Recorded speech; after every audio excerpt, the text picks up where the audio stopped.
అంతా చాలా ఉత్సాహంగా ఉన్నారు. ఈ ఎండలో కూడా రెడీగా ఉన్నారు. ఇప్పుడే ఓటేసి జగన్మోహన్ రెడ్డి గారు ముఖ్యమంత్రి చేయడానికి మీరు రెడీగా ఉన్నారు. ఈ ఉత్సాహం ఒక వారం ఆపుకోండి.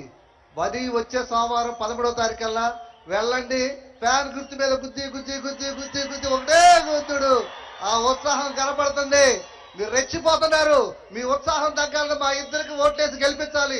సురేష్ గారికి నాకు ఫ్యాన్ గుర్తుకు ఓటేసి ఇంకొకసారి జగన్మోహన్ రెడ్డి గారు ముఖ్యమంత్రి చేయాల్సిన ఆవశ్యకత ఎంతో ఉంది.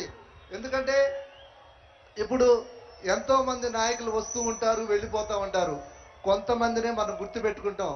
ఆ గుర్తు పెట్టుకున్న వాటిలో జగన్మోహన్ రెడ్డి గారు ఒక నాయకుడు బలంగా ఎఫిషియెంట్ అయితే ఆ రాష్ట్రం కానీ ఆ దేశం కానీ బాగా డెవలప్ అవడానికి అవకాశం ఉంటుంది.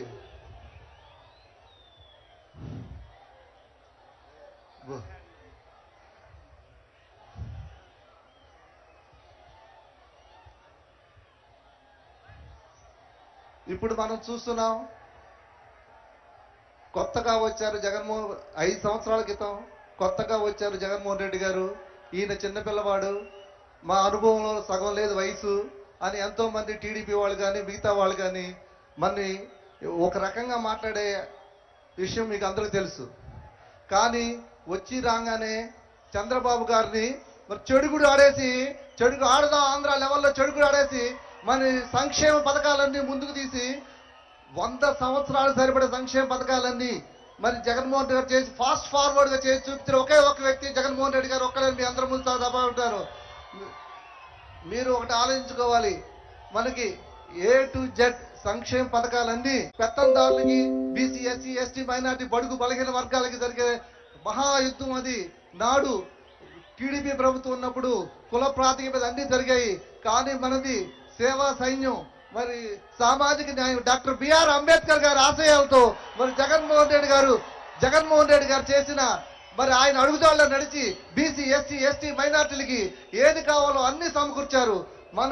మన గోరుముద్దు అడగల, అమ్మబడి అడగల, జగనన్న దీవెన అడగల, వస్తు దీవెన అడగల, ఏది అడగకపోయినా మనకి ఏం కావాలి, ఏం చేస్తే పేదవాళ్ళు పైకి వస్తారు అనే రీతిలో రకరకాల పథకాలు తీసుకొచ్చి ప్రవేశపెట్టి బడుగు బలహీన వర్గాల మైనార్టీ వాళ్ళకి ఎంతో సేవ చేశారు. అంతేకాకుండా జగన్మోహన్ రెడ్డి గారు 2 yearsకే కోవిడ్ వచ్చింది. కోవిడ్ లో మన ఆంధ్రప్రదేశ్ అతలాకుతలం అయిపోయి రెవెన్యూ దెబ్బతిని చాలా విషమ పరిస్థితులు ఉన్నప్పుడు కూడా జగన్మోహన్ రెడ్డి బెదరలేదు, ఎనకడుగేయలేదు. ఎంతో మందికి వ్యాక్సిన్ తెప్పించి కోవిడ్ కరోనా నుంచి దేశాన్ని రాష్ట్రాన్ని బయటపడడానికి ఎంతో సహాయ సహకారాలు అందించారు. అది మీరు గుర్తుపెట్టుకోవాలి. మరి రేపు జరగబోయే రాష్ట్ర అసెంబ్లీ ఎన్నికల్లో మరి పెత్తందారీ వ్యవస్థకి మనకి జరిగే రాష్ట్ర అసెంబ్లీ ఎన్నికలు మీరు తప్పకుండా జగనన్నకే ఓటేయాలి. రేపు మరి ఆయన అడిగా 175కి 175 సీట్లు నాకు కావాలని. మొన్న 151 ఇచ్చారు. ఇప్పుడు మీరు 170 తప్పకుండా ఇవ్వాలి. 175 + 25 పార్లమెంట్ సీట్లు, మొత్తం 200 సీట్స్ మనం ఇవ్వాలి జగన్ గారు కానుక. రేపల్లలో 2 times నుంచి మరి జెండా ఎగరలా. ఈసారి రేపల్ల జెండా రెపరెపలు ఆడించబోతే అప్పుడు అడగండి. మీరు మనం కొడుతున్నాం, రేపల్ల సీటు కొడదాం.